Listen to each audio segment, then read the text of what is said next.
All right, we're recording.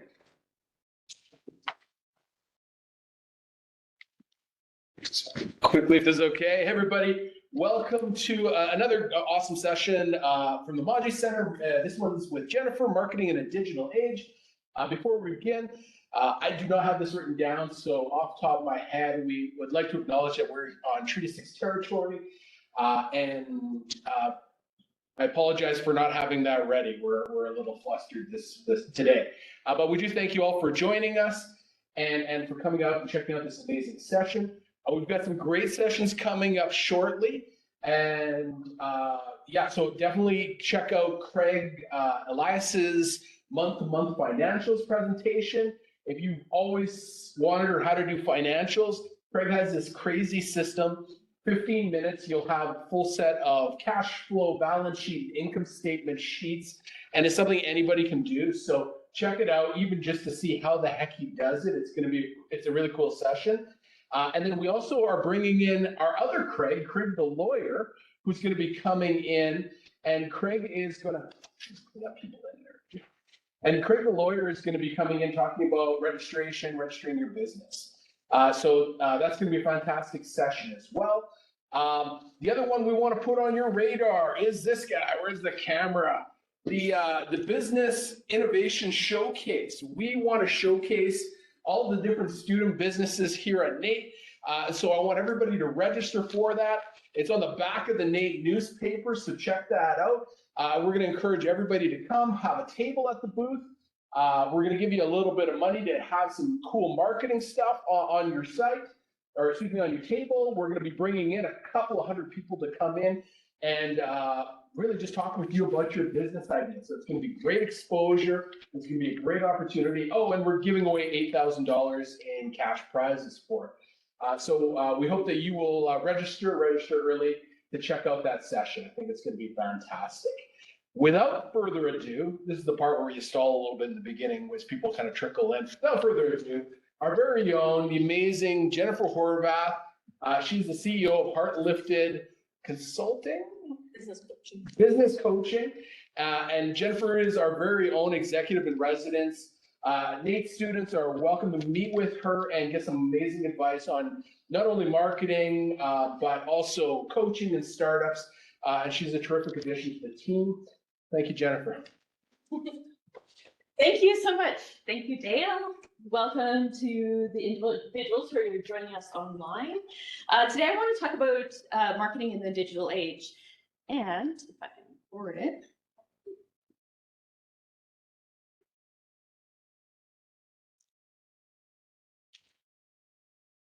Why I think digital marketing is so important is it's really important to meet people where they're at instead of pushing them to be there.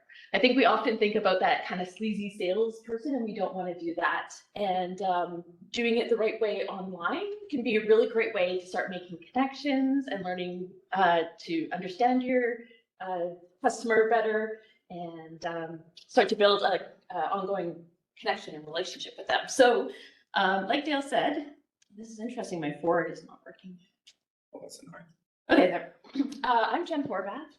I have over 20 years of marketing experience, and I work with large companies like Playtex and Campbell Soup, kind of more local, Epcor, Alberta Motor Association. I've done some management consulting for UBC. I worked at NAIT as a program coordinator. So now I'm in this role. I'm working as an executive in residence with NAIT under Edmonton Unlimited. So when I'm not doing that, I'm also this term teaching and communications 1101 class and learning how to get a lot of international students up and running. And then I have my own practice. I'm a coach.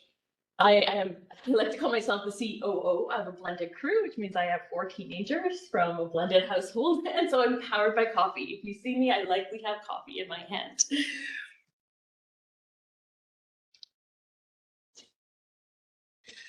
So today, actually there should be a sneak peek.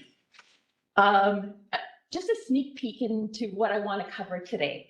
I want to kind of frame us around knowing your customer, because that's essential when you are online. Otherwise, you're going to waste a whole bunch of money and dollars and time and effort And then I want to talk to you about how you connect your business goals with your marketing goals so that your marketing is actually useful and effective, and also to help walk you through whether or not using a particular tactic is worth your time or not.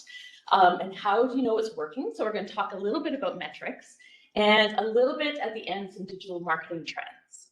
Does that sound good? Yeah. Yay! So a couple of quick stories, because we know stories are the most compelling way for people to learn and remember. It's super sticky. So one year I was working with a woman who had a blowout salon and downtown Edmonton, and she came to me for advice, and she said, no one's coming in. And then I said, who's your target market? And she said, anyone with hair. And I said, oh, okay. So I'll bring my dad in. He needs a trim. Well, no, like the older people don't like the loud music that we play. I'm like, okay, well, I'll bring my kids. They like loud music. No, we don't really like having kids around here. And I said, okay, well, maybe I'll ask one of my moms from the suburbs. Oh, wait, we find those ladies don't come downtown. Like, so it's not only people with hair. Who is it? Oh, well, they tend to actually be busy professionals. They want to do their hair once, mostly women. And then all of a sudden we were able to like narrow down her target market into doing some geographic tagging in the downtown area. So in a similar vein, reminder to narrow your target. But I also wanted to share with you Gabby. She's actually a NAIT alumni. And she went through this health journey where she was really sick and eventually ended up at a nutritionist who said, you need to do a lot more juicing. Like, you just don't have the fruits and veggies. And I think it was in one of the NAIT entrepreneur classes where she came up with this idea to dehydrate fruits and vegetables to create it into a powder so that you can mix it in with your smoothie or water or add it to things for extra nourishment. So she thought that the vegetarians, the people who are really keen on the nutrition, the juicers, they would be all over this. But they didn't buy it. Who do you think bought it? Moms. Yeah, busy moms, busy executives, and really interestingly enough, people at camps, like oil and field camps, because they don't have control over their nutrition. So just a reminder to not only have in mind who you'd like to target, but to start watching who is actually buying from you. So a reminder for that, because reaching, the vegans and the juicers are very different than targeting moms with young kids who don't want to eat anything. If you haven't spent a ton of time working on who your target audience is yet, I really love this tool from Strategizer. It's one part of the value proposition canvas. And if you want, after, we will send you these slides and you can book a time with me. I'm happy to delve into this for you. But gone are the days of saying, I want to target, men who are 18 to 24, who are in post-secondary, because those individuals have a wide range of what they actually buy, what they're actually interested in, what they might have some kind of similar problems they're trying to solve, but the way they go about it and why it matters is very different. So we're moving away from using demographics, much more into psychographics and behavior. So what I like about this is it talks about the customer's jobs to be done, so the checking off, but also why are they buying? So like what is driving them nuts, or is a pain that they need to kind of resolve? And then how are you going to move that into being a positive thing for them? So that really starts to tap into the emotions. And research has shown that people make decisions 99% based on emotion, and then they post-rationalize it. So it's not that you don't need to have all the benefits and all the features and all that, but you really first need to tap into what their pain points are and what they can get from working with you.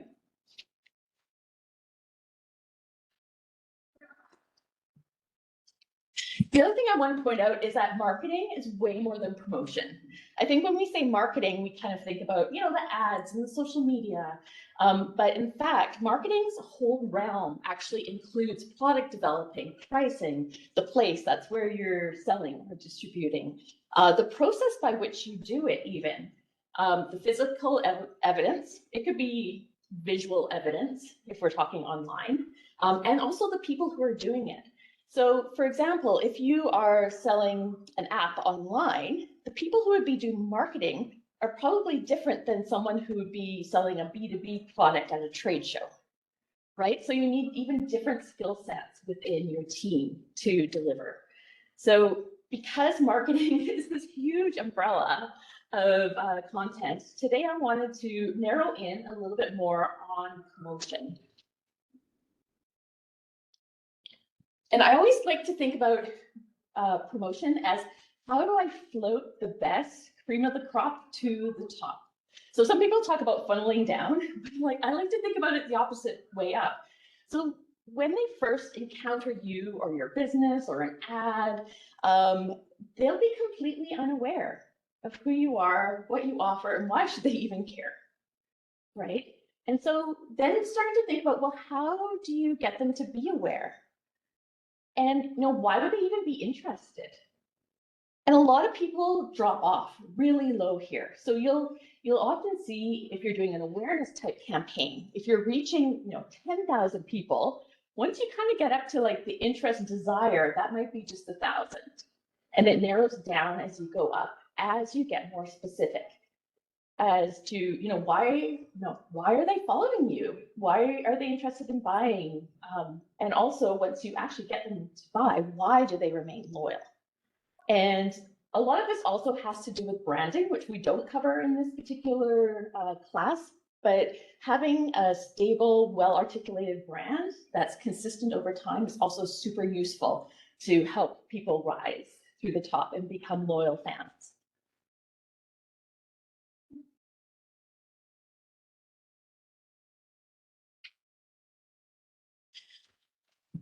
I like to build my marketing plan initially on one page, or my promotional plan.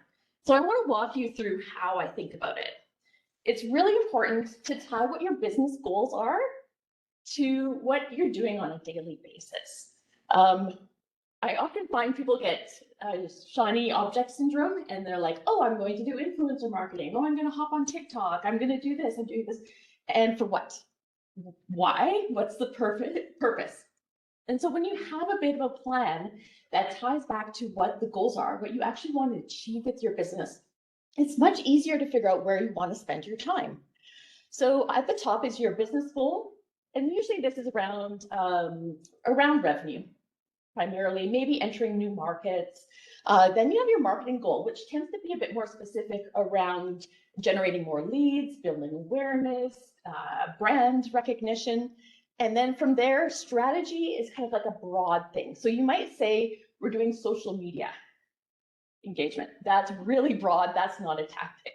The tactic then is doing reels once a week on Instagram, right? So that's where we get down to the granular point of your tactics. So tactics and strategy gets intermixed a lot, especially for those people who are going through NAIT. You've probably come across this already, but it's a common mix-up.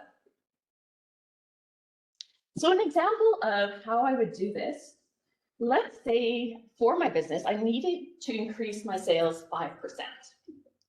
So I first start to think about, okay, well, who knows me?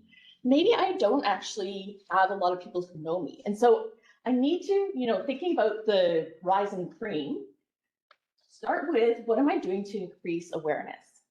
So what strategies and what tactics am I doing?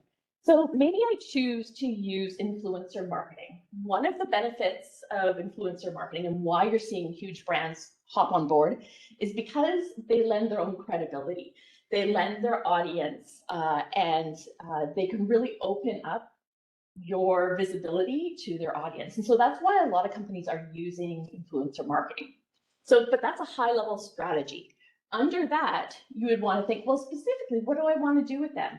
And so I put paid SM posts, but you can even go more narrow from that. It could be, 2 Instagram reels, having them on site. Maybe I'm going to do a giveaway. And so you have then a little bit of a mini plan just right under influencer marketing.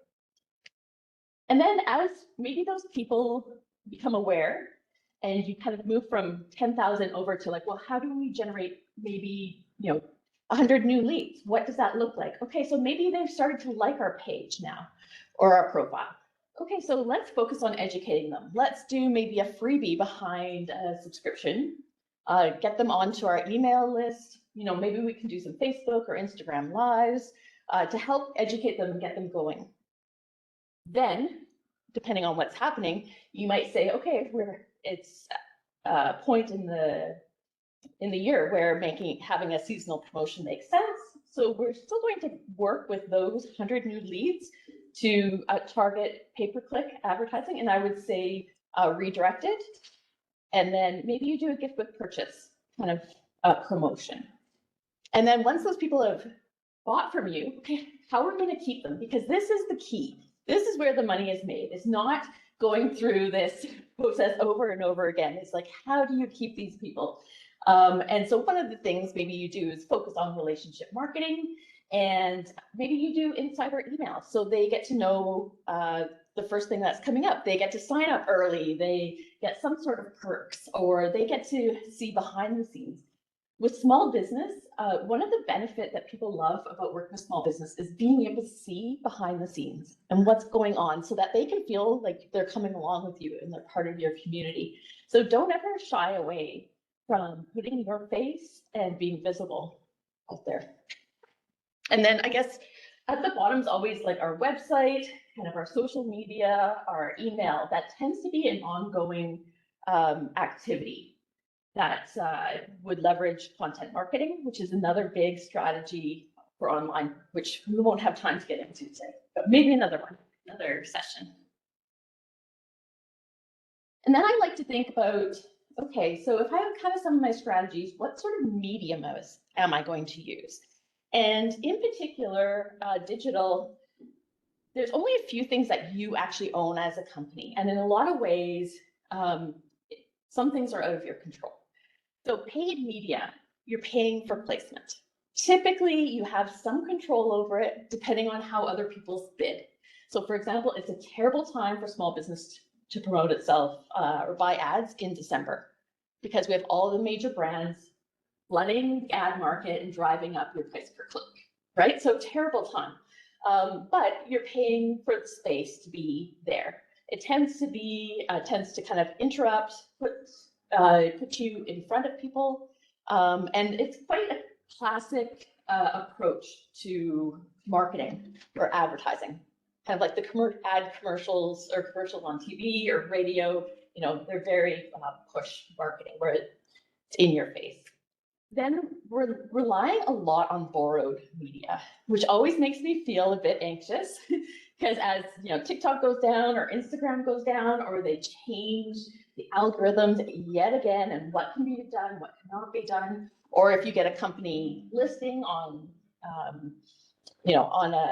even if it's a well-known site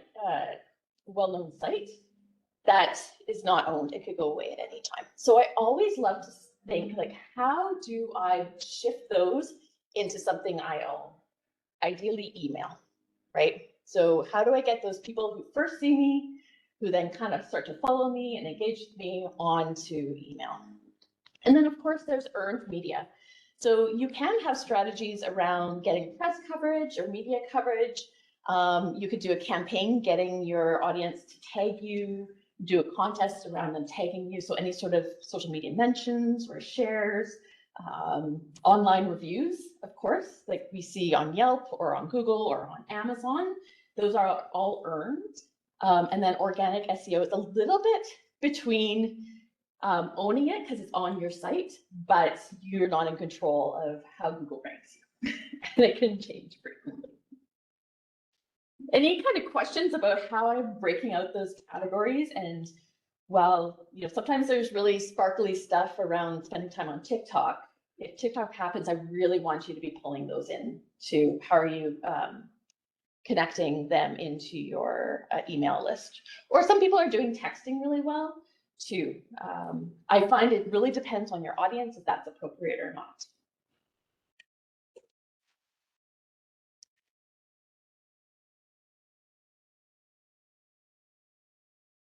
So when I start thinking about kind of my digital campaign strategy, so that would be kind of like that one section that we talked about. I always think about, okay, what is the goal? What are we trying to achieve? Because that's going to determine what the message is, how long we run it, how are we going to measure it? And then I spend a lot of time back with the target audience. How well do they know us? So there's no point in running buy now ads if I've never met them before. It's quite a turnoff. It's kind of like going on your first date and having somebody propose to you. Like, no. So being really thoughtful about what kind of messaging is going out there. So if it's your very first time connecting with this audience, what could you give them for free? What could what sort of article could you write that might help them? What kind of resource? How could you even entertain them? So we see with social media, entertainment is a huge way to get people to follow you. So we see a lot of creators and brands going with a particular kind of creative entertainment style. And then thinking about, how do they feel towards us? It's kind of like that connection. It's like, oh yeah, I kind of like that person, but over there. I probably won't hang out with them, but maybe I'll watch a bit of their social media or something, because you don't want to spend too much time with those. You want to start to nurture those relationships. And then, do they trust us? And for me, that comes around to proof. Have you been able to prove that you know what you're doing? That you have customers or case studies who have already worked with you that can say so, and testimonials too are also really helpful in people making those kind of decisions. And then what's the trigger that's going to make them take action? So have you ever, I don't know, have you started looking for a car at all, or ever looked for a car? Not yet, but when you do, you will see the brand that you're considering everywhere. All of a sudden, it seems like the car that you're interested in is everywhere, because we start to focus in once we're further down the decision-making path to what are my options, and we see them all over the place. So the idea is trying to reach those people who are starting down the research path, right? The closer they are to making a decision, the faster the decision usually is. And that's where search engine optimization really helps. So if I'm looking for, CRM for small business, and I type that in, I'm already identified that I need a CRM for my small business. Versus like broadly, if I come across an ad that says, get a CRM for your business, if I'm not thinking about it, I'm going to ignore it. Right, so it's really thinking through who your target market is, what they need at that time, what's the trigger that's going to make them take action. Do we have any questions? Nothing online. Nothing online? Yes, yeah. So what would the best way to get more earned media be without like coming off as really pushy and kind of like aggressive? Mm-hmm. You're saying that you want to meet them where they're at.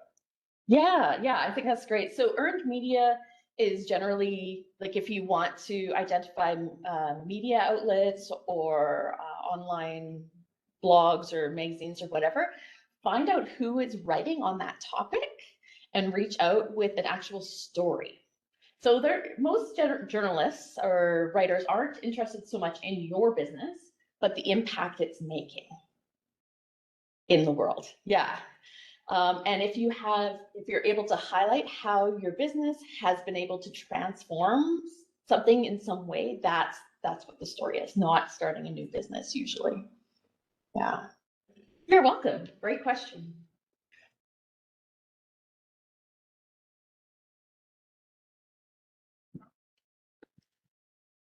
And what I really love about this slide is it starts to articulate the challenge of thinking about it through time, how people kind of float up to the top of who you're trying to reach, and potential activities that you might do along it.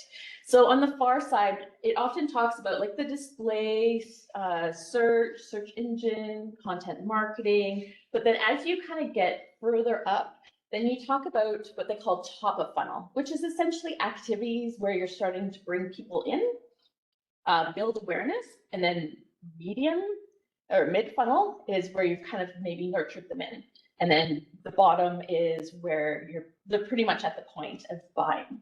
So an example of that is, let's say I'm looking for a marketing agency who I want to work with. And I come across an ad that says, the 5 top tips to, supersize your marketing. And I go there and it's a downloadable PDF or a workbook or something like that. That would be top of funnel. Once they engage, then you can get them onto a drip marketing campaign where you automatically send out a series of emails to nurture them. Always through that, inviting them to book a meeting or learn something else to try and engage and build that trust. And then to the bottom of the funnel is really when they're starting to say, okay, I do want to meet with you, tell me more. And so really being also prepared at that point to tell them more.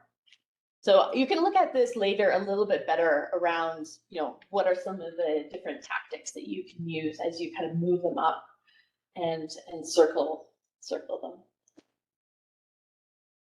But we see like reach, act, convert, engage. That's very much the same thing as my floating the cream of the crop to the top.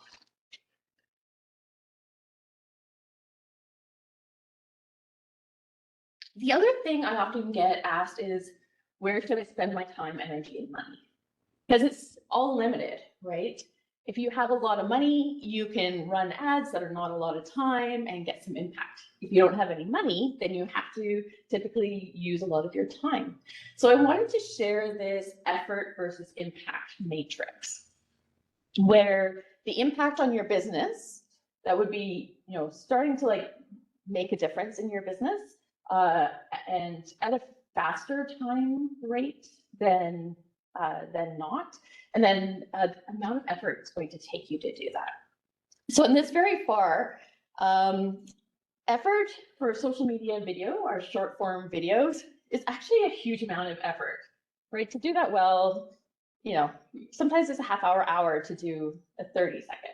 So high effort, we know that videos are performing quite well. So, the impact might be a little higher. Static posts, they might take a little bit less time, but it's only over time that you're building relationships. And so this is an investment in a long-term strategy. Same sort of with blogging, SEO, kind of any of those basic content tends to be a long-term strategy that you need to be doing ongoing. On the other hand, though, if you're able to nurture people through to your email list, they're choosing to be on there. They're excited to hear from you. If they opt out, I never worry about it because then my list is cleaner, right? But with that email list, you're getting into their inboxes. And if you're doing it well, they should be opening it over 30% or more.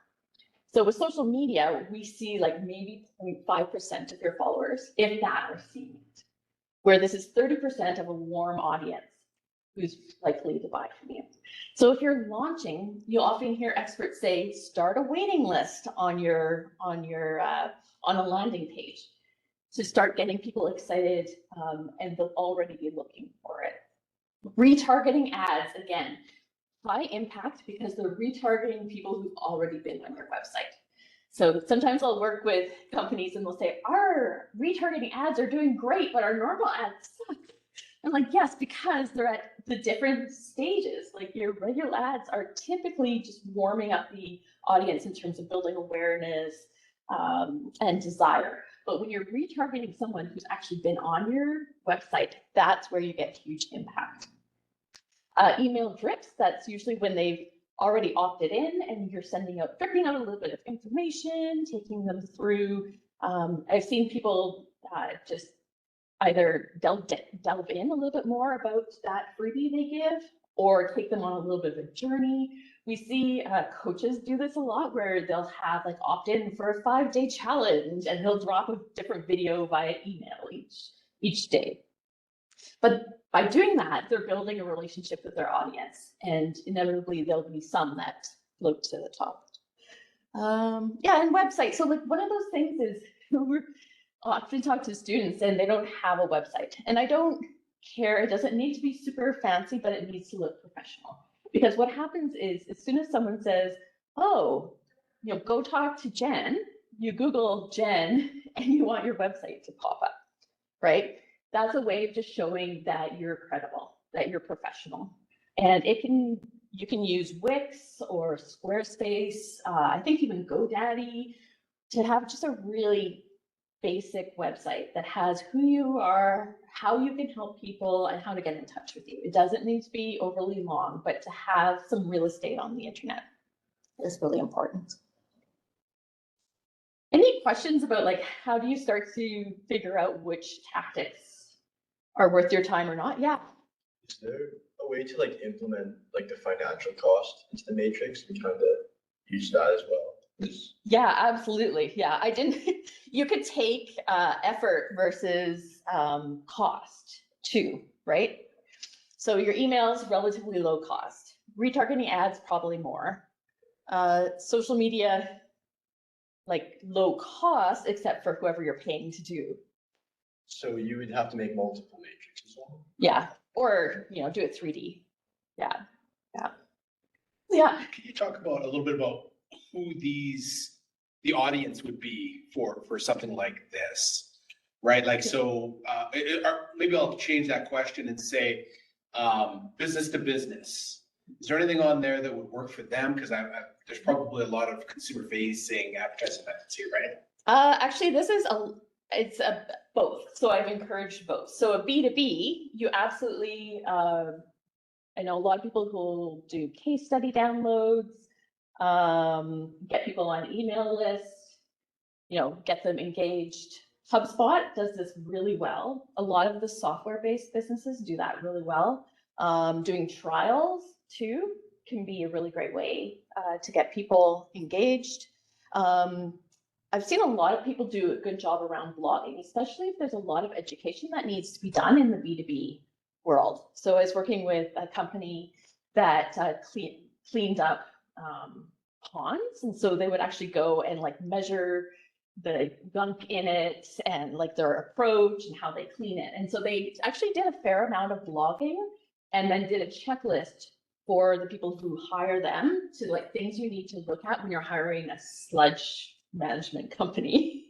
Literally. So a lot of these things, I think people look at it and they think, oh, this is only, influencers are only B2C, but there are a ton of business influencers that are talking on podcasts, or just kind of speaking about their favorite products, services.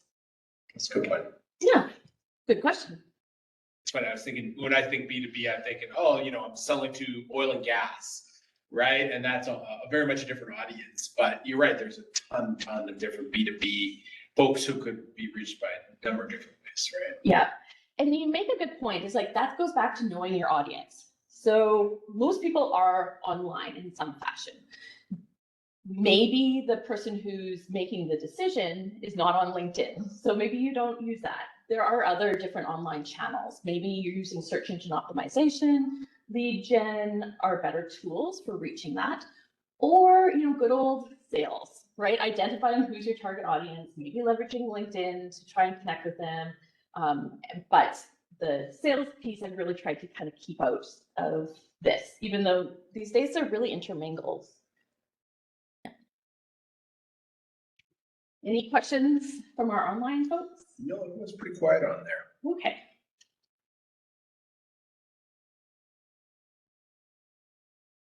So how do I know it's working? This is a big question. And especially early on when you start, you might not have indicators. First of all, you might not even have a baseline to determine. But what I always like to think about, okay, how do I track what activity we're doing? And activity is the actual like blog posts we're putting out, or social media, our advertising ad spend. So what are we as a team producing? Because you can measure that over time and say, this is a common problem with entrepreneurs because you're wearing all the hats, is they get really excited, they do a bunch of social media posts, they disappear for 3 months, and they're like, I'm back. Like nobody really noticed, so you don't ever have to say you're back, you just keep going, right? But over time, then you can see like, okay, how did the effort get sustained? And definitely with marketing, consistency is really key, just even at a minimum. So if you are doing, let's say you're doing an email newsletter weekly, you can't sustain that. So that's okay. You know, every 2 weeks, maybe once a month. Once you get past once a month, it becomes hard for people to remember who you are.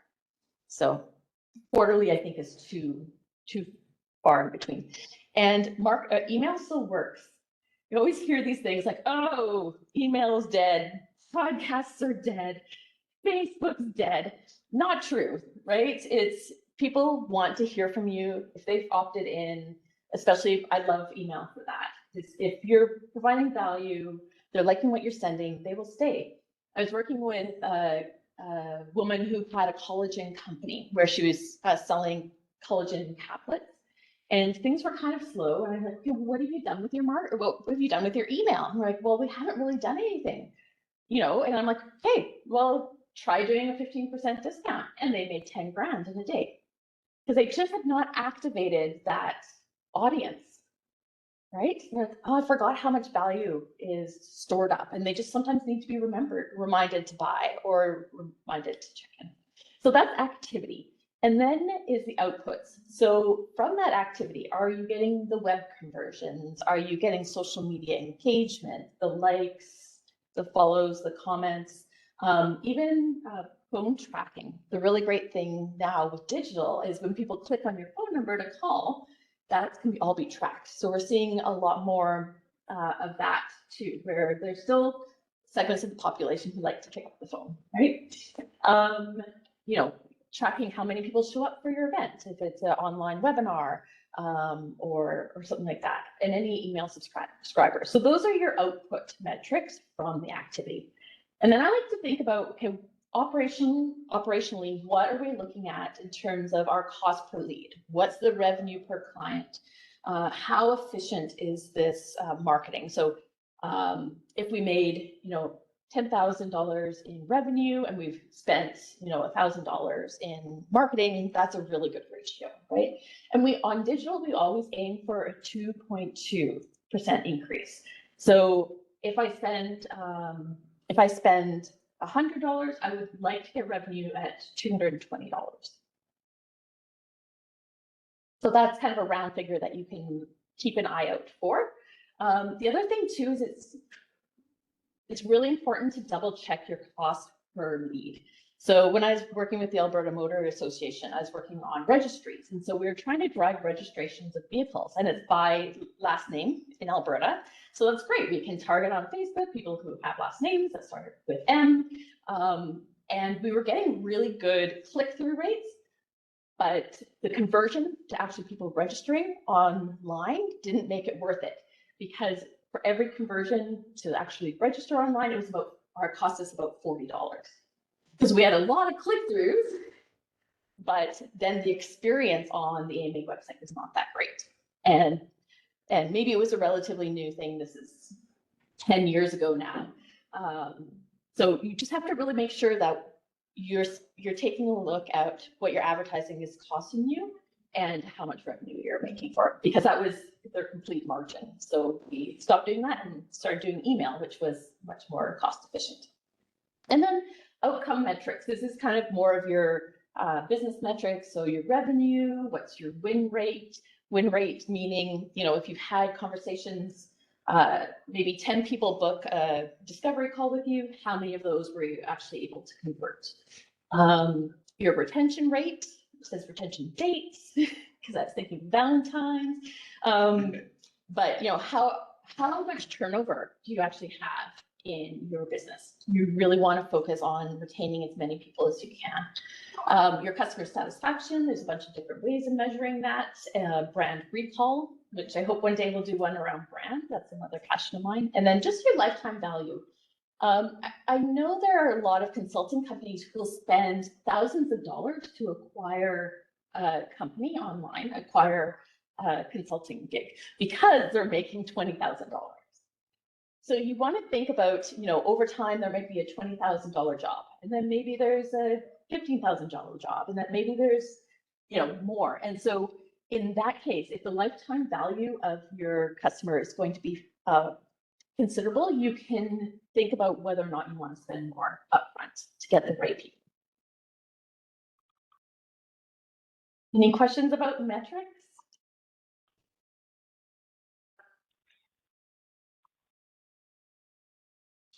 And last but not least, I wanted to talk a little bit about digital marketing trends and also open up the floor to any specific questions that you might have.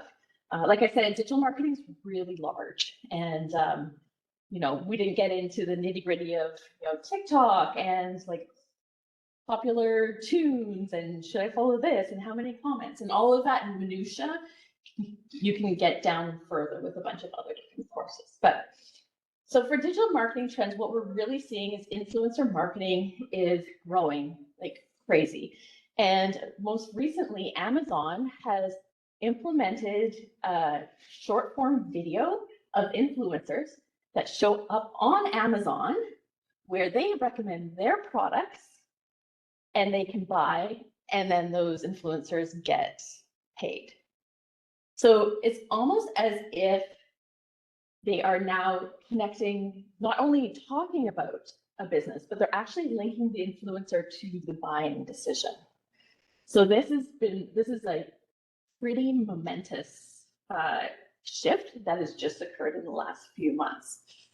So yeah, we know influencer marketing is huge. People are running businesses, or they're operating businesses as influencers or as creators. Some people talk about the difference between influencers and creators. Creators do tend to do a lot more of their own kind of content and then interweave some of the brand stuff, where influencers do tend to spend more time influencing in one particular area.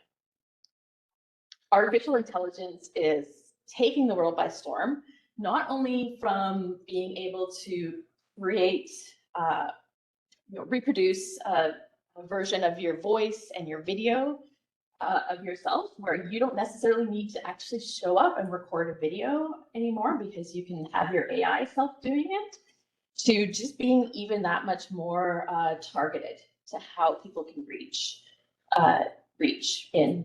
There's a lot more analysis with AI. They can see, especially the large companies, they're really able to see a lot more data and data analysis because of it. So this is a really interesting thing going forward, because it does then tie into the around data privacy. Definitely there's a movement in Europe to really being clear on what data is being used, what isn't. Google's kind of stepping back too in terms of what they're starting to collect. They no longer allow like third-party advertisers, but that's good for them because they accept their party advertisers, right? So there's a little bit of hullabaloo around that, but we definitely see, Apple also moving away from people having to opt in to share that information. And we talked about short form video. We're seeing all the platforms use it. TikTok, obviously, I would, Snapchat. People could argue with me. It could be Vine, it could be Snapchat first, then TikTok. Then we see Instagram and even Facebook, and YouTube is now on there, and now Amazon. So we're really seeing how video is really taking the world by storm. And depending on your audience, that's going to be an important thing to do, but not for all businesses. One thing I'd like to say too is you don't need to be everywhere. A lot of people think they need to be on 5 different social media platforms. You don't. Be on one, be on two, do it well, try and repurpose as much as you can. I don't know if you remember what you looked at yesterday on the internet. I don't. So reuse your content, right? people won't pay too much attention to much more. So there used to be a rule of thumb that we would say people would need to see your stuff 7 times or more before they would consider purchasing. It's closer to 30 now, just because of the frequency, especially with the consumer-based products. So the good thing, though, I think for a small business owner is that you can reuse the things that that you've already created. So you're not having to rework it every single time. So that's, yeah, kind of what I'm excited. This is kind of what I'm seeing in the world. There is offline a movement to meeting more in person. I think after the pandemic, I'm seeing a lot of people who want to kind of reconnect in person. So if you're feeling like, well, you know, like I do better with networking, I do better with having face-to-face conversations or holding events, offline advertising and marketing is also just as relevant too. So there's a question. Yeah. I put it on the wall there. I don't know what's easier, probably you reading it. Thank you for all the great information. Based on the companies that you've worked with and what forms of digital marketing has been successful. Yeah, great question. Thank you. Email for sure outperforms everything that I see. Outperforms everything. Because people are warm, they've asked to be on your list, they've opted in, and if you write compelling emails, they're much more likely to buy, which is why, I don't know if you're on the Gap or Banana Republic or Old Navy's emails, they send so freaking many because it works. So I wouldn't worry. You're probably not going to be in the position where you're sending 3 a day. So some people say to me like, you know, I don't want to get on email, we get too much, but for the right people, they will make a point of looking for you. So I find that is the best performing because it has the highest engagement rates. So if you can get 30%, 40% of open rates, that's way better than a TikTok video that is not necessarily targeted to your target audience that they see and laugh at for 30 seconds. Maybe share with a friend and then they're on to the next kind of feed. So that has been my experience. Even in compared like for business to business, even LinkedIn is better in terms of getting information out to people. It moves a little bit slower. You only need to be on there a couple times a week. If you are replying a lot, that shows up in your feed. So I find it's a lot more social from that perspective if you're doing B2B on LinkedIn. Yeah, so I hope that answers your question. I think it did. Yeah, Jerome says thank you. Yeah, I should say though, like I have another client who does home renovations and they buy television stock, television ads against Oilers games and other things. And that's all they do and they kick butt. But, you know, that's how they've decided to spend their advertising dollars. Would you recommend, and I suspect it'll be very different depending company to company, but I mean, would you want to go all in on a platform if you have a limited budget or spread it around? What are your thoughts around that? Yeah, great question. A little bit of both. So I would pick, like if I was business to business and I was trying to reach, let's say, IT professionals, and I'm providing some sort of software to help businesses, and the decision maker I've identified is, you know, the director of IT. Then what I might do is say, okay, how can I connect in with them? Can I find them on LinkedIn? What sort of events are they attending, whether online or offline? I like online because it's really easy to go back and say, oh, I saw you on such and such's webinar. Would you like to connect? And they're already warm because you're both on a webinar. So I might do that from like building relationships. Then I would also look to see what sort of lead magnet I could create to help support them. But yeah, beyond kind of having 2 main pillars, I would absolutely start there. And then as your business gets bigger and you have more resources and more staff, then you can kind of build out. Any other questions? I could ask you a bunch more, but I should at least open that up again. I've got a 2-part question. So, what are the most crucial digital marketing skills that every entrepreneur needs to have? And then how do you know when it's time to maybe start outsourcing your digital marketing?